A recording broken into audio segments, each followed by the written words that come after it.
Graça e a paz de nosso Senhor e Salvador Jesus Cristo. A lição de hoje, lição número 1. Tabernáculo, um lugar da habitação de Deus.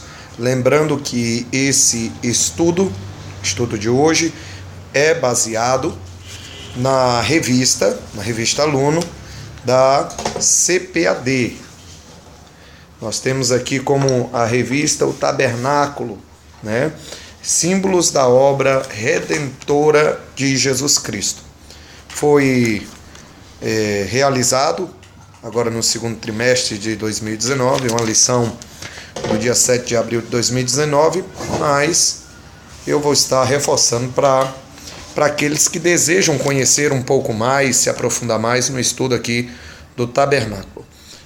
Você encontra outros estudos, diversos estudos, entrando no site, fazendo aqui a propaganda da CPAD, www.cpadweb.com.br. Lá você vai encontrar vários estudos que vão edificar a sua vida. Estudos esses com base, fundamentação, tirados das Sagradas Escrituras, da Palavra do Senhor.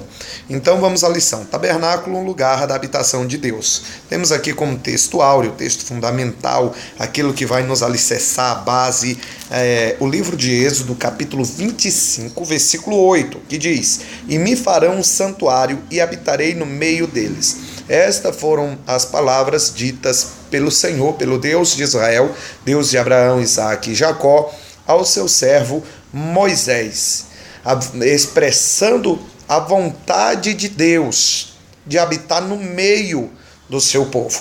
Então, você, quando se dirige à segunda carta, quando você lê a segunda carta de Paulo aos Coríntios, capítulo 4, versículo 7, você vai encontrar Paulo dizendo àquela igreja, e claro, isso revela toda a igreja do Senhor. Deus nos trata como vasos de barro, mas que dentro deste vaso de barro existe a excelência do poder de Deus. Um tesouro inenarrável, inexplicável, um tesouro valioso, da qual nada neste mundo pode se comparar. Falo do Espírito Santo de Deus. Nós temos como verdade prática o seguinte: o tabernáculo de Moisés foi o protótipo da igreja de Cristo, na qual hoje Deus habita e manifesta a sua glória. Ou seja, na antiguidade, o tabernáculo original foi dado a Deus por Moisés. E nós vamos ver futuramente, lá na carta aos Hebreus, que tudo que está relacionado no Velho Testamento, na antiga aliança, no antigo concerto, mostra tudo de forma simbólica, para que hoje, no Novo Testamento, na graça da qual vivenciamos, viéssemos andar na substância das coisas. Então, tudo aquilo realmente era Deus mostrando o que Ele queria, o que o homem tinha que fazer. Nós vamos ver que não era qualquer pessoa que entrava no lugar santo, no lugar santíssimo. Quantas vezes entrava? Nós vamos se aprofundar mais ao passar do tempo. E nós vamos ver que hoje nós vivemos a substância de tudo aquilo que aquele povo vivenciou. Então, tem algumas leituras que você poderia anotar para que você pudesse ler. O autor aqui, o escritor, ele deixou como leitura diária. Segunda-feira, livro de Êxodo, capítulo 36, versículo 1 ao 3. Você vai meditar nessa passagem, executando com sabedoria o projeto de Deus. Terça-feira, Hebreus, capítulo 9, versículo 1 ao 9. Os sacrifícios do tabernáculo tipificam o sacrifício perfeito de Cristo. Quarta-feira, Êxodo, capítulo 29, versículo 43 ao 49. O tabernáculo era o símbolo da presença de Deus entre o povo. No próximo dia, na quinta-feira ou outro dia, ou no mesmo dia. 1 Reis, capítulo 6, versículo 11 ao 13. No templo de Salomão, Deus confirmou a sua presença entre o seu povo.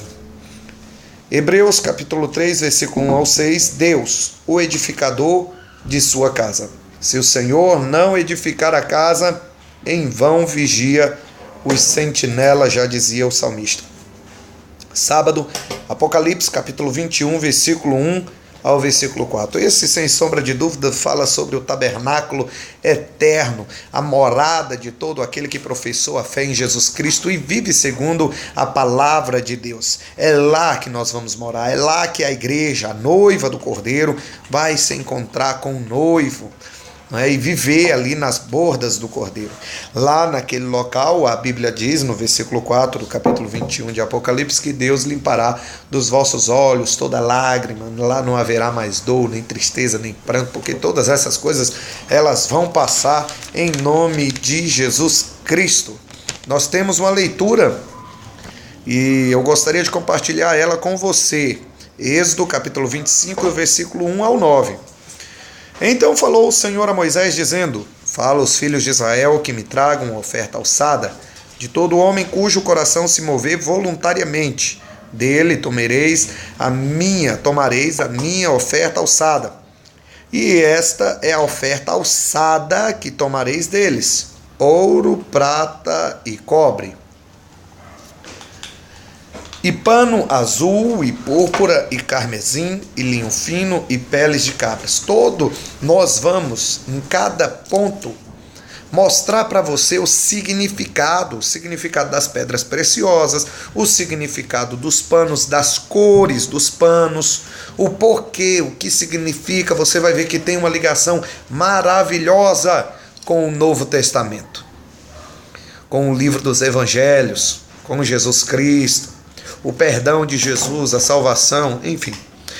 E peles de carneiros, tintas de vermelho, e peles de texugos, e madeira de cetim,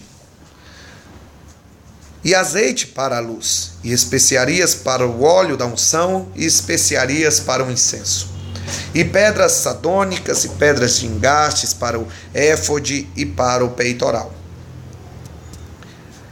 Nós vamos ver também lá na frente o que é o urim, o que é o tumim, por que os sacerdotes usavam, quando eles usavam, não é? E qual o significado delas. E me farão um santuário, e habitarei no meio deles. Nós vemos que esse texto aqui é o texto áureo. Conforme tudo o que eu te mostrar para o modelo do tabernáculo e para o modelo de todos os seus móveis, assim o mesmo o fareis. Deus é o arquiteto, é o engenheiro, é o médico dos médicos, o rei dos reis, senhor dos senhores. Ele é maravilhoso. Ele apenas entregou já todo o projeto pronto na mão de Moisés. Nós vamos ver também, na próxima lição, no capítulo 12, os artesãos do tabernáculo. Tinham que ser homem preparado. Deus preparou, capacitou. Vai ser tema da próxima lição. Então vamos para a introdução. Deus sempre desejou se relacionar com o seu povo. O desejo de Deus é se relacionar cada vez mais com você, ter uma intimidade maravilhosa com você. Ao longo das Escrituras Sagradas, o Pai Celestial buscou se revelar ao ser humano para relacionar-se com Ele. Deus é um ser pessoal. E você pode se comunicar com Deus através da oração. Sim, a oração é o meio da qual nós comunicamos com Deus, da qual você desabafa com Ele, da qual você ouve a sua voz. Quer ouvir a voz do Senhor? Leia a palavra de Deus, medita nas Sagradas Escrituras, Deus vai falar tremendamente contigo. Nesta primeira lição, veremos que o tabernáculo foi construído para que Deus habitasse nele e se encontrasse com o seu povo. Então tinha um objetivo, tinha um propósito. Assim compreenderemos que essa construção requeriu a participação humana por meio de ofertas voluntárias, que esse projeto veio da mente de Deus e que há uma revelação tipológica entre o tabernáculo e a igreja de Cristo. Nós vamos ver essa relação mais a fundo. Então nós temos aqui o primeiro ponto: a parceria de Deus com o seu povo para a construção do tabernáculo, mediante a lição que nós lemos, mediante a leitura que nós fizemos em Êxodo capítulo 25, do versículo 1 ao versículo 7. Por que construir um tabernáculo no deserto? Por quê? O pioneiro pentecostal, Gunnar Vinkri, que redigiu uma monografia para sua graduação teológica, na qual foi escrita à mão e apresentada no Seminário Teológico Sueco, em Chicago, nos Estados Unidos da América, em 1909, iniciou seu texto monográfico assim. Se atente. Por ordem divina, o tabernáculo propriamente dito, a mosaica tenda do testemunho, construiria uma morada sagrada, erguida segundo o modelo celestial. Desde que os israelitas saíram do Egito e caminharam até as cercanias do Monte Sinai, onde Deus falou com Moisés e revelou-lhe as suas leis, o Altíssimo quis habitar entre o seu povo.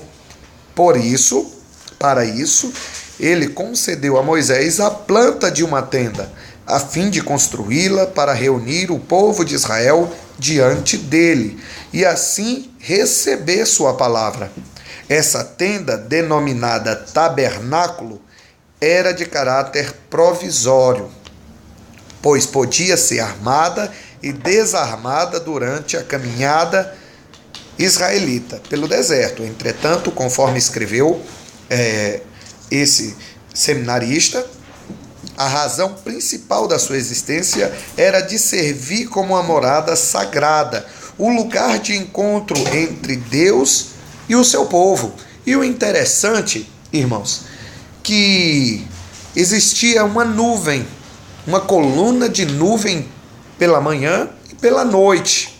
Deus mostrando que estava com o seu povo a todo momento e a todo instante. E o tabernáculo só poderia sair do lugar se a nuvem realmente começasse a caminhar, se saísse do lugar. Mas enquanto a nuvem estivesse ali, eles não sairiam para lugar algum, para nenhum lugar. Eles tinham que ficar esperando as ordens de Deus. E veja que nesse momento no deserto, Deus queria se revelar ao seu povo, pois passaram aproximadamente 400 anos sofrendo no Egito, sendo escravo do Egito, prisioneiro daquele povo.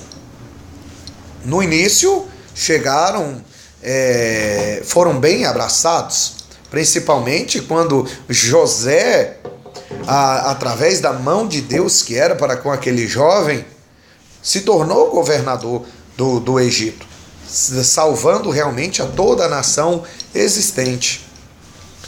Mas depois, com o passar do tempo, o povo não foi tão bem recebido e começou a sofrer, passar por lutas, perseguições, aflições, até que o povo começou a clamar a Deus e Deus enviou Moisés, que significa tirado das águas. E Moisés, o grande libertador, agora estava sendo legislador de Israel. E tudo quanto Deus falava para Moisés, Moisés repassava para o povo. Então nós já vimos aqui o porquê construir o tabernáculo, a tenda de Deus, a morada de Deus no deserto. Porque Deus, acima de todas as coisas, queria ter um encontro pessoal com o seu povo. Todas as tribos de Israel, as 12 tribos de Israel, ficavam ao redor do tabernáculo. 3 tribos do lado direito, 3 do lado esquerdo, 3 à retaguarda e 3 à frente do tabernáculo, mostrando ali de uma forma maravilhosa que Deus estava no meio do seu povo. Não esqueça, Deus quer estar na tua vida, dentro da tua vida. Dê lugar cada dia mais ao Espírito Santo de Deus, leia a palavra de Deus e Deus vai falar poderosamente para com você.